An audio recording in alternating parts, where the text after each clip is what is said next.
Uh, Good afternoon, everybody. It is my distinct pleasure and honor to introduce our next plenary speaker, Dr. Pervez Hoodbhoy.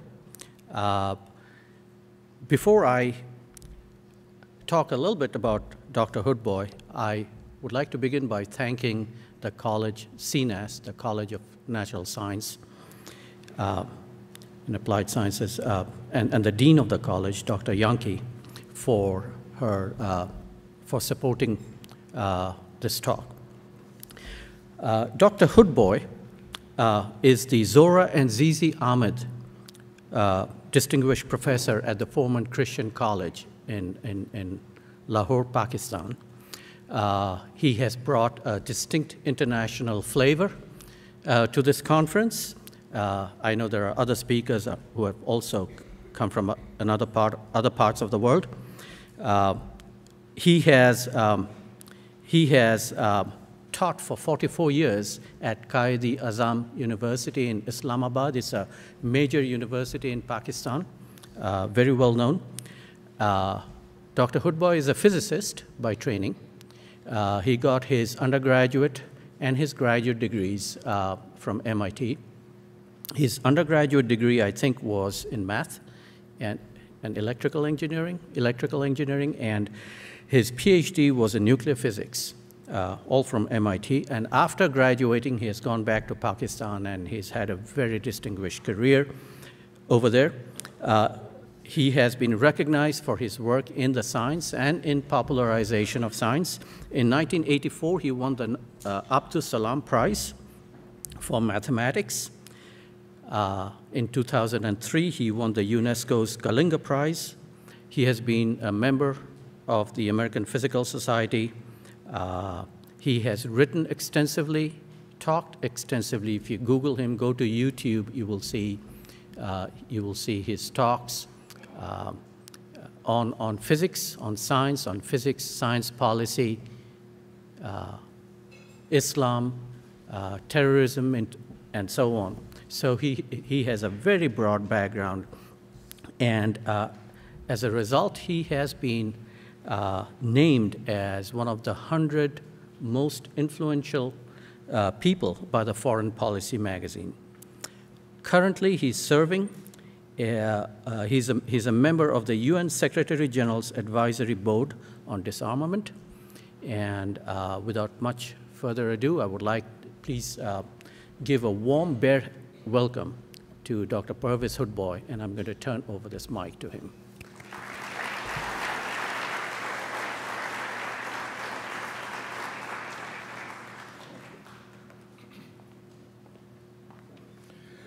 Thank you, Shahbal, for this introduction. And thank you, everyone, for being here and for this invitation for me to come from Pakistan. Any lack of logic in my arguments or any incoherence may be safely put down to the 40-hour flight that brought me here to Springfield at 1 in the morning yesterday. Ladies and gentlemen, I bring you greetings from my country, and I would like to congratulate you on your wonderful constitution. I'm sorry I'm 250 years late, but, you know, some things can't be avoided. They're so wonderful, these statements of your constitution, that although I tried to memorize them, I couldn't. But this I found outstanding. We hold these truths to be self-evident, that all men are created equal, that they are endowed by their Creator with certain inalienable rights, that among these are life, liberty, and pursuit of happiness. Now, not all countries of the world have such marvelous constitutions. There are countries, which include mine, that explicitly discriminate between their citizens on the basis of their faith, perhaps their ethnicity as well. Pakistan does not hold all its citizens to be equal. Iran is a country that is run by a Shia clergy. It's called the guardianship of the faqih, of the righteous, of the learned. Saudi Arabia does not allow for any religion other than Islam to propagate itself on its soil. And then there are countries that profess to have equality of their citizens, but which do not actually practice that. Israel does not have a constitution, but that's because the secularists in Israel and the religious people couldn't come to an agreement as to what should constitute the document, the constitutional document for Israel, and so they have let things flow, effectively privileging the Jew over the non-Jew. India, Pakistan's neighbor, is nominally secular, but now there is a strong trend towards making a Hindu state there. So it is really excellent that you have a constitution that says that it's a self-evident truth that we're all equal. However, you know very well that things have changed and that they may change even further. And certainly, if President Trump had his way, I would not be here. He had, during the elections, said that the travel of all Muslims to the United States will henceforth not be allowed. But then you had a judiciary which overturned that executive order, and I am here. It was only a minor inconvenience that I could not bring my laptop with me on the plane. You know about the new travel rules. But look, that's the sort of trend that we are seeing in the United States, but not just the United States. You're seeing this in Europe with Marine Le Pen in France and Geert Wilders in the Netherlands. And you're seeing this reflected in country after country, certainly in Europe, but also elsewhere. Now, that's a little sad, because humanity had made enormous gains at the time of the European Enlightenment. In fact, the authors of your Constitution were men like Thomas Jefferson and Benjamin Franklin, the guy who flew the kite in the storm. And they were inspired by men like Rousseau, like Diderot, and they brought to the United States these wonderful ideas of equality, of fraternity, the ideals of the French Revolution, the ideals of the Enlightenment. Somehow that's going away, and it's going away all over the world. And we better understand it, because things will get worse if we do not understand where that is coming from. Could this be because of terrorism? Now, terrorism is an awful thing. Terrorism is there to terrify us. And, ladies and gentlemen, you all read about the horrors that have been inflicted. Well, there was 9/11, but then there have been smaller incidents after that in the United States. In Europe as well, this guy driving a truck on a beach city in France, and then very recently what happened on the River Thames. But you read about this and probably do not see it from very close. Let's put things in perspective. The United States might have lost a total of maybe 3,000 or 3,500 people since the beginning of this century. 9/11 was 2,500 people, something like that. But all in all, Europe and the United States is not more than 3,000 people, or 3.5, I'm not sure. But Pakistan has lost 60,000 people in the last 10 years alone. And I have, to my great sorrow, lost people, friends, colleagues. In particular, I cannot forget that night when I heard a gunshot from my neighbor's house. I rushed over there with my 11-year-old daughter running behind me, and I found my neighbor lying in a pool of blood with a bullet through his neck, one through his heart. I put him in my car. He died in my car. The blood stains took a long time to go away. And then, year before last, I lost a very dear friend. She was in Karachi. I live in Islamabad, by the way, and Lahore, but she was in Karachi. The last time that I saw her was when we were together protesting against the head of the Red Mosque in Islamabad. We don't know why she was targeted, but she was somebody who believed that Valentine's Day should be celebrated. And eventually they found the people who had killed her, assassinated her, and this is what they said: Valentine's Day, protesting against the clergy, and such people, they said, should not live in Pakistan. There's a more recent incident which I really can't talk about publicly over here. Having said all this, and having told you how close and personal it has become, let me also say that terrorism is not an existential threat for humanity.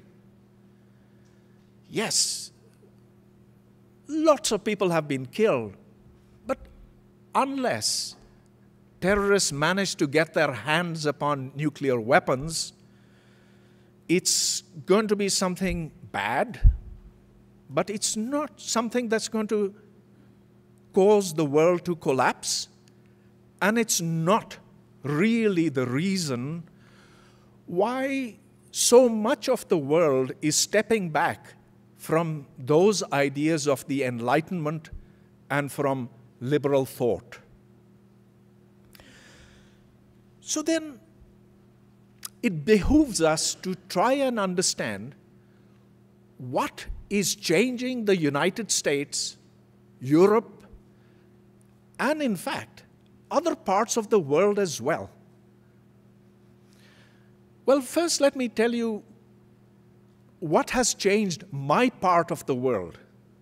Because you see, as we look for the origins of terrorism, we have to see that the reasons are different in different places, but that there is also a commonality, and that if one is to apportion guilt, then in fact we are all at different levels guilty.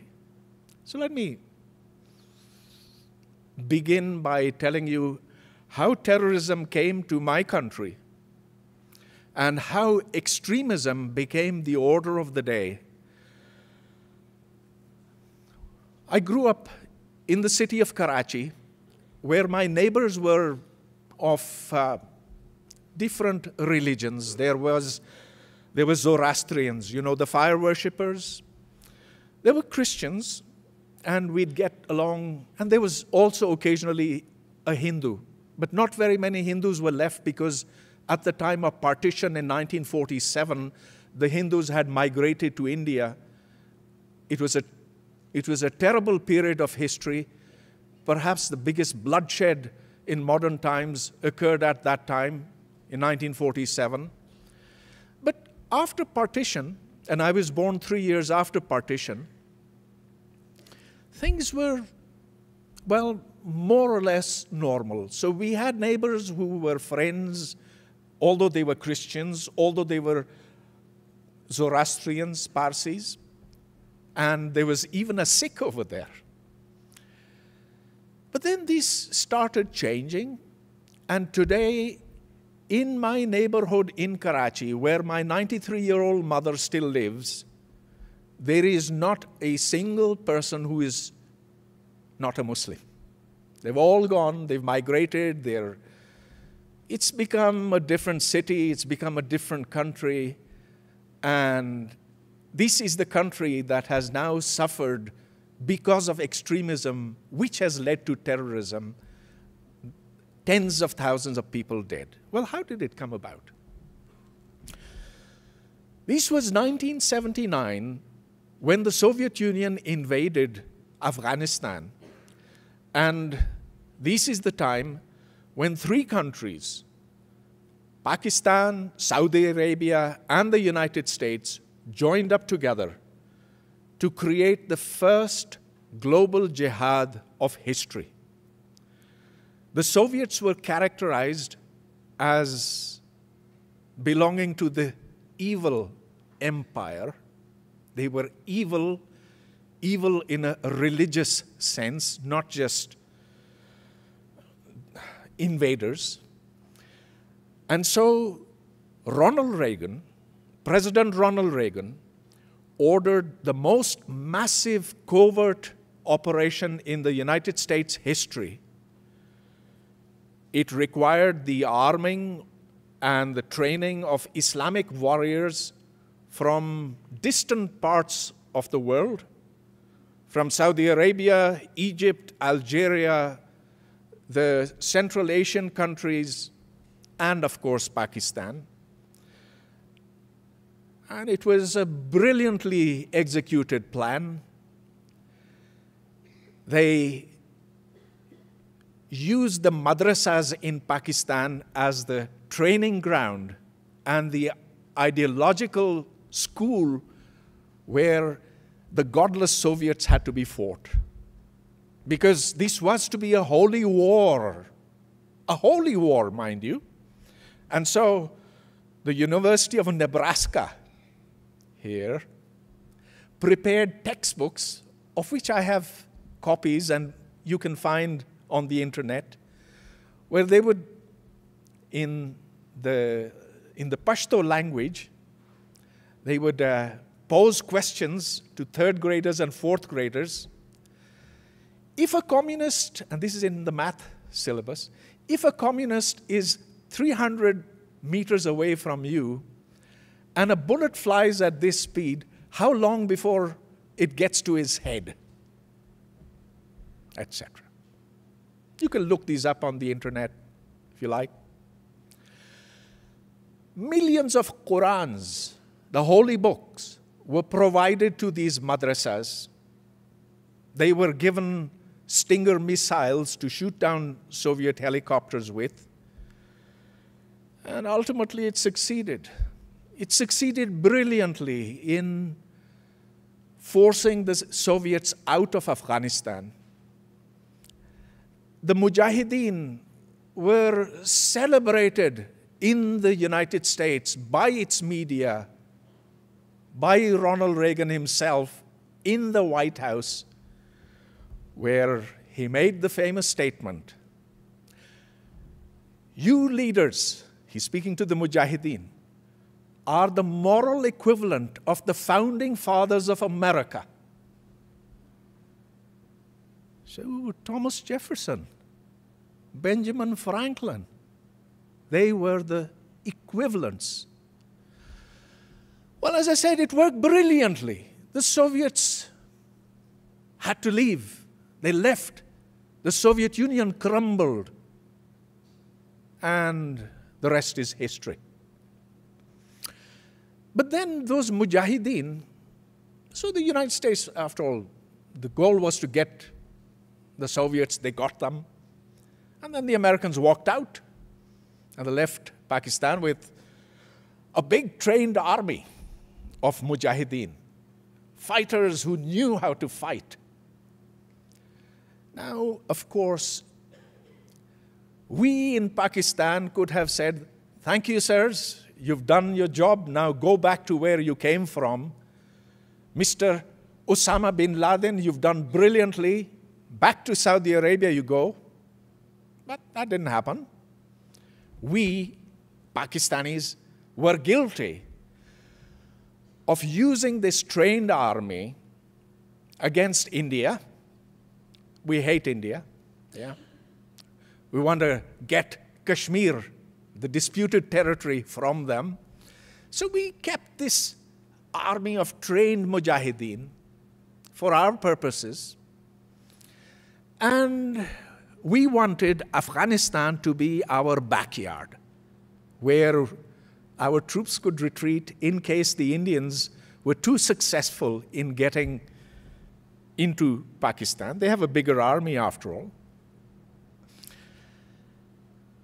All this worked, except that those mujahideen were actually fighting a holy war, and the Soviet Union was just the first step. Next step, the United States. That's why 9/11 happened. You wouldn't have had 9/11, you wouldn't have had Osama bin Laden, but for the fact that the evil empire had to be fought and dispensed with. So that's how terrorism came to Pakistan, and that's how terrorism then migrated to the United States. It reverberated after 9/11 in Pakistan because, look, we had helped create the Taliban. Those were our boys with American and Saudi Arabian assistance.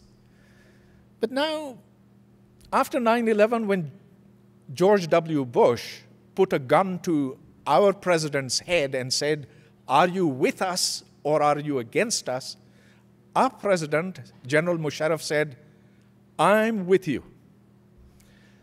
But he wasn't really sincere about that. He wanted the useful, you know. The Mujahideen or the Taliban, they're really useful because they can help us fight India.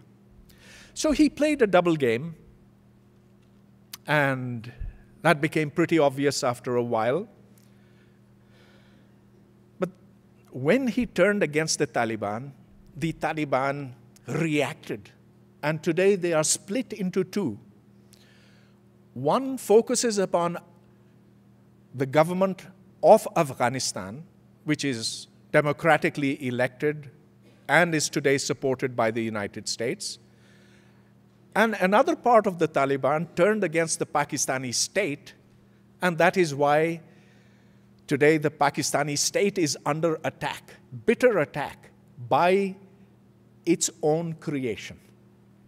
So it's a very curious part of history that our progeny, Pakistan's progeny, America's progeny, and to an extent Saudi Arabia's progeny, have turned against their creators. So that's how terrorism became so big. Well, that's a bit of history. But look, what we have to understand is that terrorism is an irritant. It's not something, as I said earlier, existential. And we really have to keep searching for the reasons why the world is becoming so intolerant, not just in the United States, but everywhere. Why is that happening?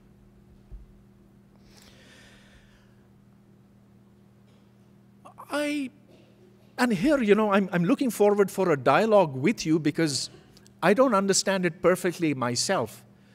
But it does seem to me that things in the United States have changed a lot since the time that I was a student at MIT, beginning 1969 and returning home in 1973, 4 years later.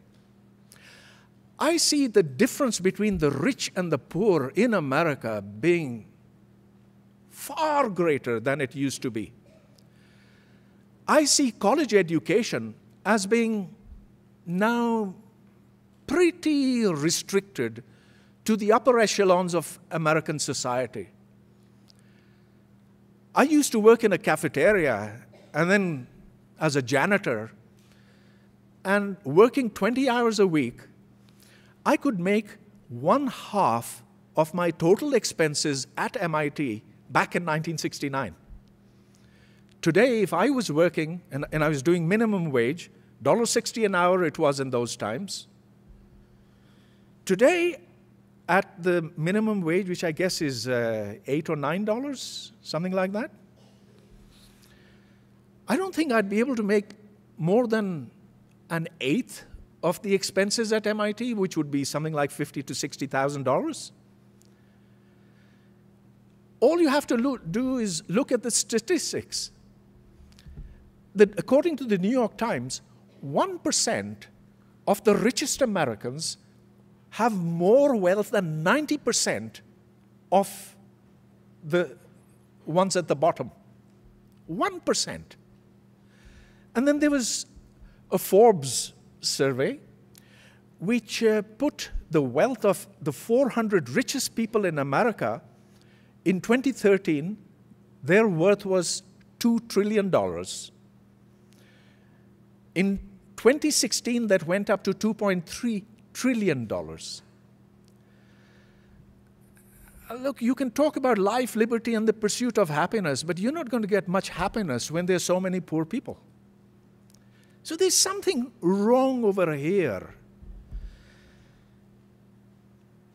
As I said, I don't completely understand the reasons for the rise of populism in the American polity.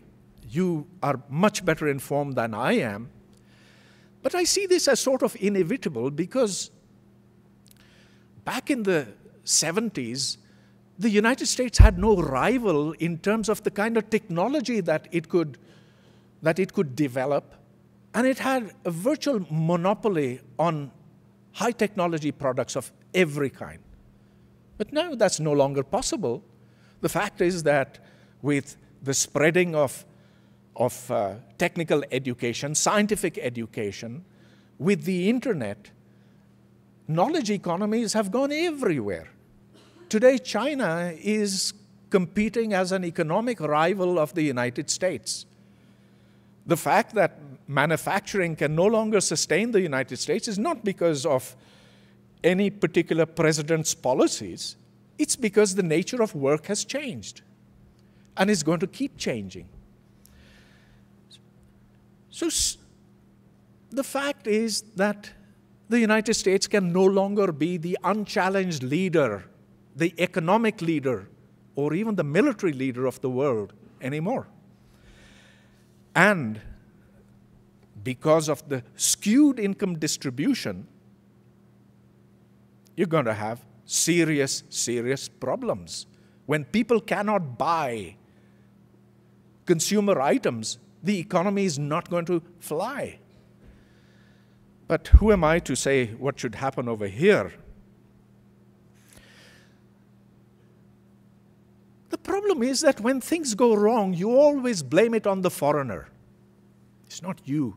Everyone blames it on the foreigner.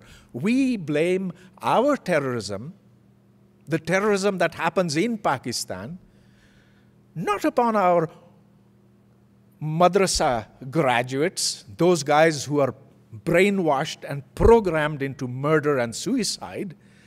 We blame the Indians. We blame now the Afghans, who were earlier on our brothers. We blame Israel. We blame now, very interesting, we blame Iran. Why Iran? Because Iran is Shia and Pakistan is 80% Sunni and 20% Shia.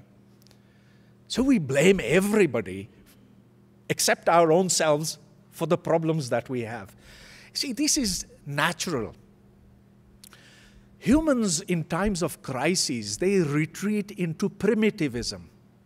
You go for your tribe, or you go for your country, or you go for your religion. And it's becoming worse every day. And as I said, it's global. 40 years ago, I read a book by Alvin Toffler called Future Shock. And there, Toffler makes the argument that the world is going through a tremendous crisis, and this crisis is going to become worse because humans cannot sustain more than a certain rate of change. And yet technology is forcing the world to change in ways that make us disconnected with our past. And indeed, the way that kids grow up in Pakistan today has got nothing to do with how their parents grew up, much less their grandparents. And all this is causing a lot of social dislocation. The migration from rural to urban, not so much in the US, I guess, but in developing countries, is causing cities to explode with population. So these are the real drivers of change. And now the question, and I'm going to end at this, is how does one combat this? How does one stop this retreat into primitivism? You are primitive when you go for your tribe. You are primitive when you go for your country. You are primitive when you go for your religion. That's what the Enlightenment said. The Enlightenment was all about we are all created equal. So how does one stop that? I don't know, except for one thing that we all have to do.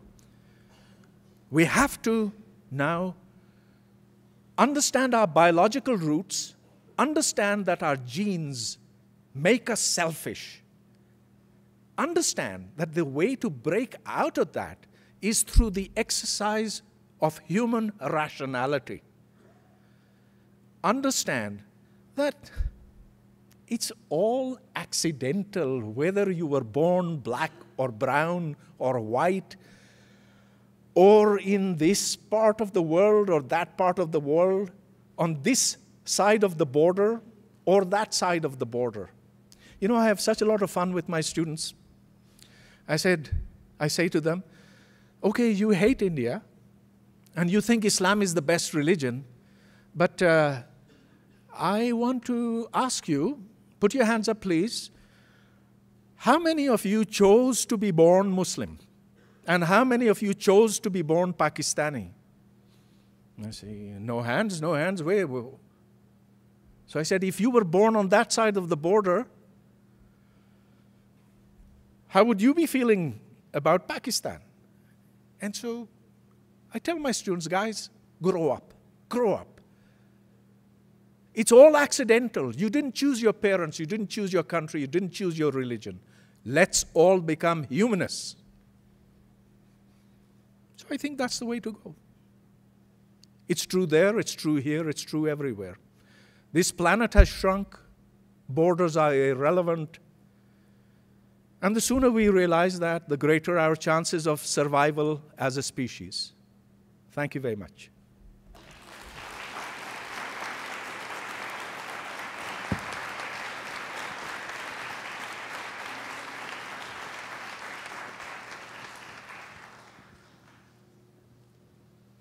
We are going to open the floor to questions. Do we have microphones? There's one over there. Is there one on that side? So we have two microphones over here. So if you have a question, please raise your hand and we'll have someone go.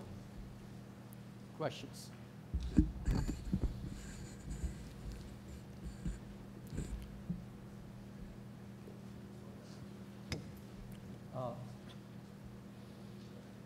Okay.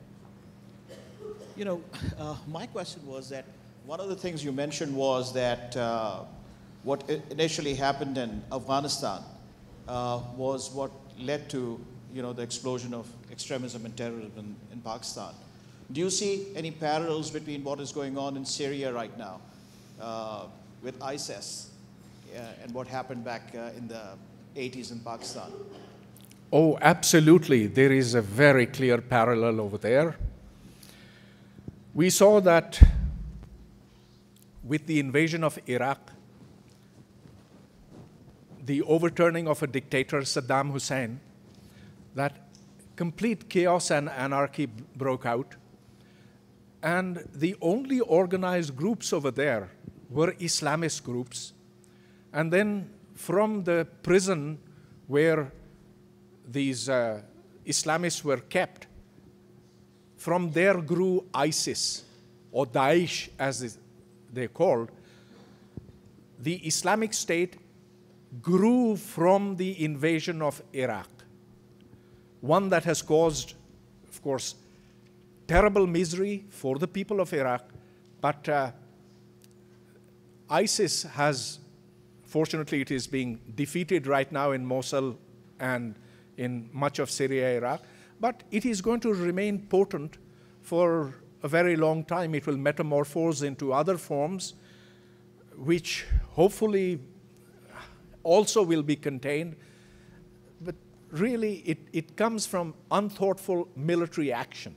And so the parallel, and thank you for bringing my attention towards that, the parallel is quite obvious. Yeah, so as you are a member of the UN Council on Disarmament Affairs, how can students and citizens... Can you speak louder? How can students and citizens affect their governments to work together to a more nuclear disarmed society to combat the threat that it poses to, you know, human life? You will yeah, have to speak I can louder. repeat that, yeah. So how can citizens speak to their government and properly advocate for disarmament in the long term, and how is that going to properly, how can that properly be done? There are peace movements in every country of the world. By yourself, you cannot change anything. But by joining up with other people, becoming part of a movement that opposes war and opposes the export of arms, I think that individuals can make a difference. Now, the world is going to, in the deliberations that we have had in the United Nations on this issue, on the issue of new weapons, I think there are frightening new weapon systems that are coming up. And these will reduce our ability to do anything meaningful unless they're opposed now. Very soon, we're going to be dealing with autonomous weapon systems, not semi-autonomous, but autonomous weapon systems, those that make their own decisions on who to kill and who to spare. So, as citizens of the world, we must oppose new developments in weaponry, and particularly those which leave killing to machines.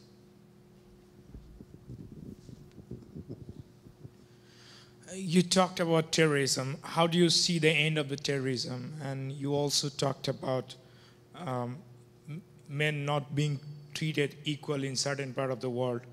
How do we find a solution to that?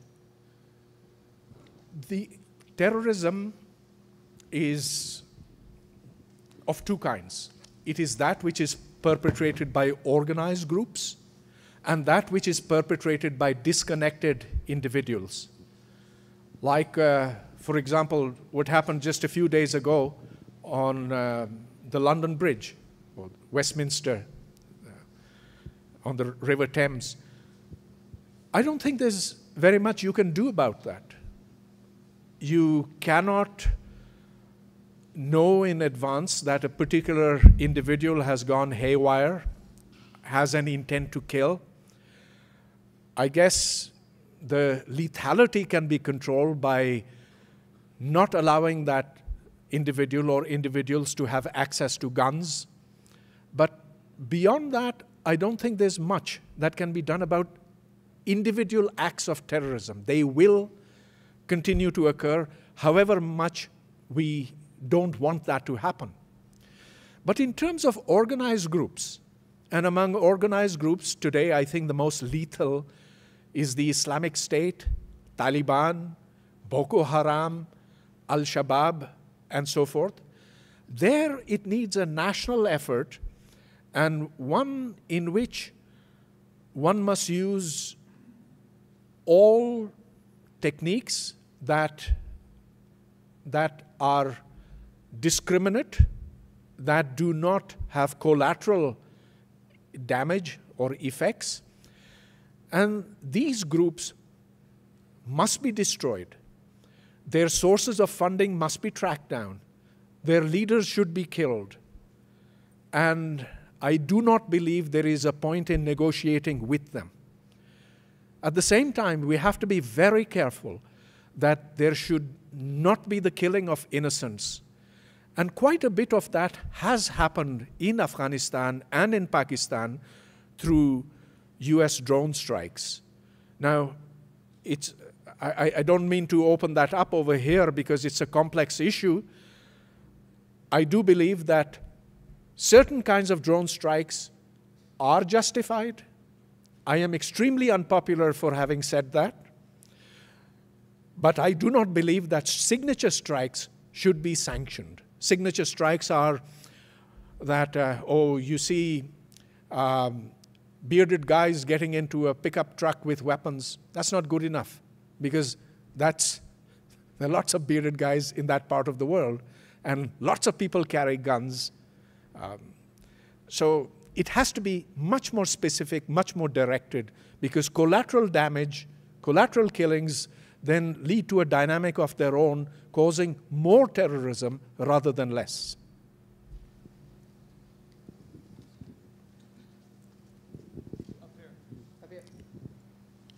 You talked about how the world is changing now faster than it used to change before. The American population and its politics is also changing and has been changing more throughout the years and the last decades. And the Republican and the Democratic parties in the United States now seem to be more different from each other. You called for humanism. How those two parties that seem to be so different and have such division can find a middle point where they can become and also influence their population to be more humanist? As I understand your question, how can humanist politics be augmented, enhanced in the United States? Is that what it is? Well, I think you have wonderful people among your congressmen and senators, and you have wonderful intellectuals here in the United States. This is a very vibrant and it's a very forward-looking society that unfortunately has regressed in some ways. But hopefully this is a temporary phenomenon. I think that a swing to the extreme right will be followed by a reassessment of what is good, not just for America, but for the world. Because of an educational system that you have, that you can very rightly be proud of, you do not have the kind of fanaticism that I unfortunately have to see so much of the time. So I would be very hopeful for the United States, and I would also say that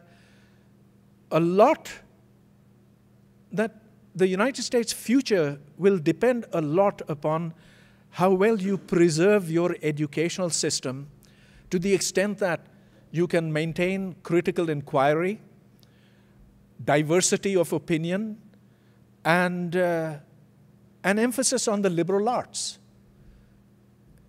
I'm a physicist, and I love physics, but I also see how important it is for students to be exposed to wider ideas and to the idea of global citizenship. So I'm hopeful for you. What does it look like for you as a member on the UN Secretary General's Advisory Board on Disarmament Can you speak Affairs? Louder? I was asking what it looks like for you as a member on the UN Secretary General's Advisory Board on Disarmament Affairs. What about it? So, like, what do you do? What do we do? Oh, we talk. We cannot do anything. I'm very frustrated. But to talk is the only thing we can do. The United Nations does not have an army. The United Nations does not have a single opinion. One sees things going wrong, but the power to change things is not with the UN. It acts as a moral authority at best. I also want to share my discomfort because the members of various UN panels are drawn from their country's establishments. I don't know why they pick me, because I'm not representing the Pakistani establishment. I don't like establishments anywhere.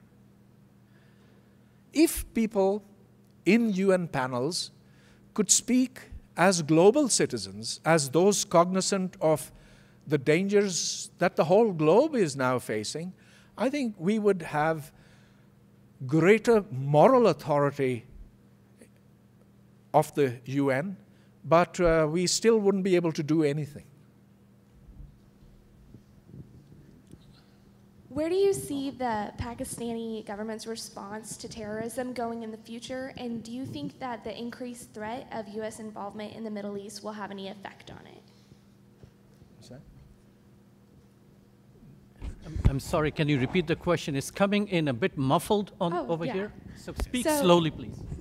Where do you see the Pakistani government's response to terrorism going in the future? And do you believe that the increased threat of the United States' involvement in the Middle East again will have any effect on those decisions? If you're talking about Syria, I feel that I am not qualified to answer the question because it is a civil war in Syria, and the intervention of external actors, which means the United States, Russia, and Iran, is not bringing peace to Syria. Each of these actors, these foreign actors, have their own pet groups which they support over there. And I don't know which group is doing the most wrong to the people there. So I do not think that increasing US presence or Russian presence or Iranian presence is conducive to peace in Syria. But now that it's in flames, well, I just don't know what is the right course over there. All I know is that in other parts of the Middle East, particularly Yemen, the United States is not doing the right thing by siding with Saudi Arabia. Saudi Arabia is the most regressive Muslim country on this planet. 14 or 15 of the hijackers who flew into the World Trade Center were from Saudi Arabia. Saudi Arabia is funding the most reactionary, most regressive preachers to go all over the world, including the United States and Pakistan. And now Saudi Arabia has invaded Yemen, its neighbor. The United States is helping Saudi Arabia with various kinds of weaponry, including banned weaponry. And I think this has been very adequately documented by human rights groups. So I am not for more US intervention in the Middle East. So as a physicist, do you think it is still justified for any country, North Korea or Pakistan or America even, to own nuclear weapon of any sort? You know my answer. I have spent the last 30 years campaigning against Pakistani nuclear weapons. There's no point in my telling America not to have nuclear weapons because they won't listen to me. Well, not that the Pakistani government will listen to me, but certainly on our respective sides of the border, Indians and Pakistanis have on occasion got together and made their discomfort with nuclear weapons known to the world. In fact, 2 years ago, I edited a book called Confronting the Bomb, Pakistani and Indian Scientists Speak Out. The fact that both countries have got nuclear weapons is something that's waiting for a tragedy to happen. Right now, in the United Nations, there's a major move towards getting rid of nuclear weapons. Unfortunately, nuclear weapon countries, all of them, which means all of them, 7 of them, they are boycotting those discussions. Nevertheless, I think that nevertheless, I feel that the majority of nations saying that they do not want nuclear weapons is a moral force that eventually someday will have to be listened to.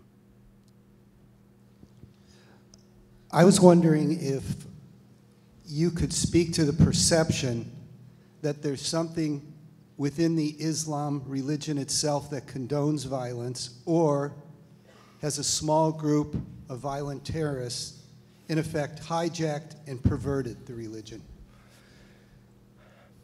I do not believe it is a small group, and yet I do not believe also that the majority of Muslims sanction terrorism. Islam has not changed, but Muslims have changed a lot. And they have changed over the last 30 years more than they have changed in the last 3 centuries. I think there's a little bit of history that I must absolutely tell you in response to your question. If you were to look back into the middle of the 20th century, and you were to ask, what do the leaders of different Muslim countries believe in? You would have seen in Indonesia a communist, Sukarno. In Egypt, and a nationalist, Nasir, Abdul Jamal Nasir. In Iran, you would have seen Muhammad Mossadegh. And in Pakistan, Muhammad Ali Jinnah, and later Zulfikar Ali Bhutto. In Algeria, Ben Bella, etc. Nowhere would you have seen a fundamentalist, and nowhere would you have seen a population that was inclined towards fundamentalism. In fact, Muslims were becoming part of the modern world at that time. Then something happened. You had the coup in Iran. It was organized by the CIA because they wanted to get Standard Oil in there. And Mossadegh was out, the Shah of Iran came. And then the reaction against the Shah led to Khomeini, and then the rest you know. The defeat at the hands of Israel caused Nasser and the entire pan-Arabism to collapse. And everywhere you saw secular governments, and there were only secular governments once upon a time in the Muslim world, you had secular governments crash. Sometimes it was just because of internal reasons, but then very often it was because, well, the Western powers, the United States too, wanted natural resources, and this was at the time of the Cold War. Everything was seen from the Cold War lens. So if you ask me today, Now, if you had asked at that time, do Muslims support terrorism? The answer would have been a flat no. Flat no. Today, there's ambivalence.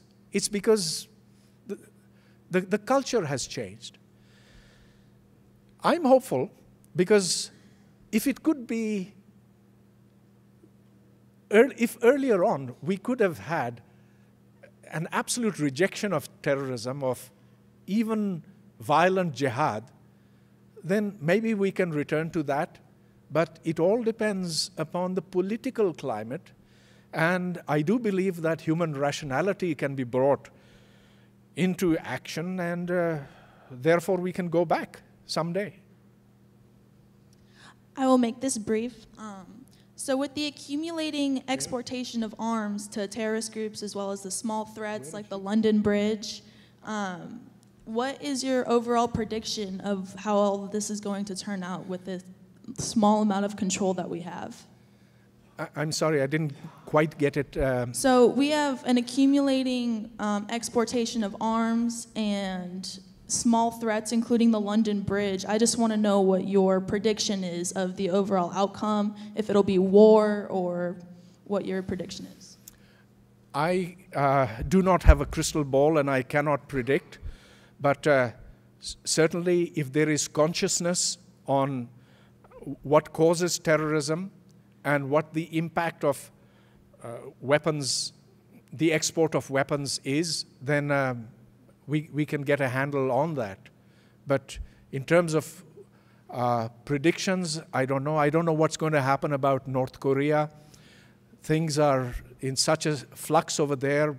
If one takes a wrong move, it could precipitate a war that could become nuclear. Ditto for India, Pakistan. So wherever there are tensions, one needs to tread very carefully.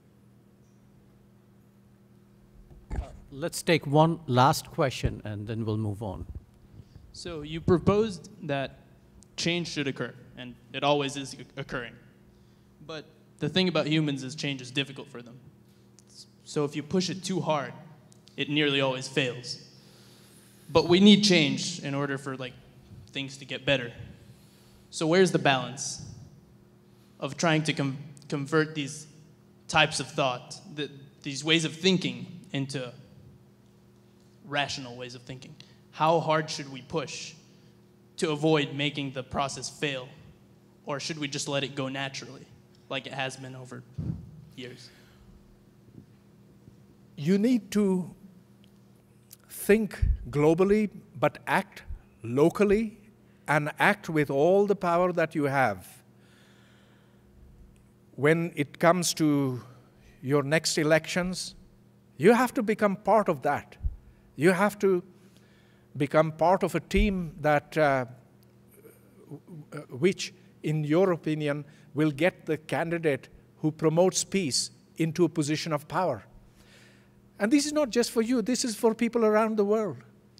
We all have to act looking at our particular circumstances, and they're different for different people, they're different for different countries. But the goal has to be one. The goal has to be a world that is cognizant of the smallness of the planet, and that means a lot. It means climate change, which is certainly happening. It means avoidance of war. It means settlement of disputes in a manner which is just. It means controlling terrorism and acting in ways so that without restricting personal freedoms too much, yet terrorism cannot be allowed to become a major threat. So there are lots of things for us to do, and it's different for different peoples. But you got to push hard. You got to push as hard as you possibly can.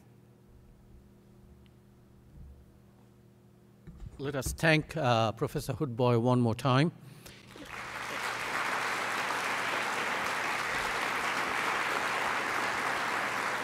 And I have one more quick announcement.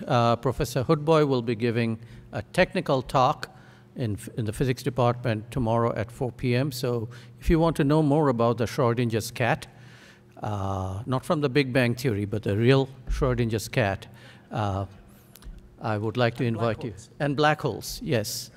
I would like to invite you for that seminar. The seminar would be in Kemper, room 206 at 4 o'clock tomorrow. And thank you very much.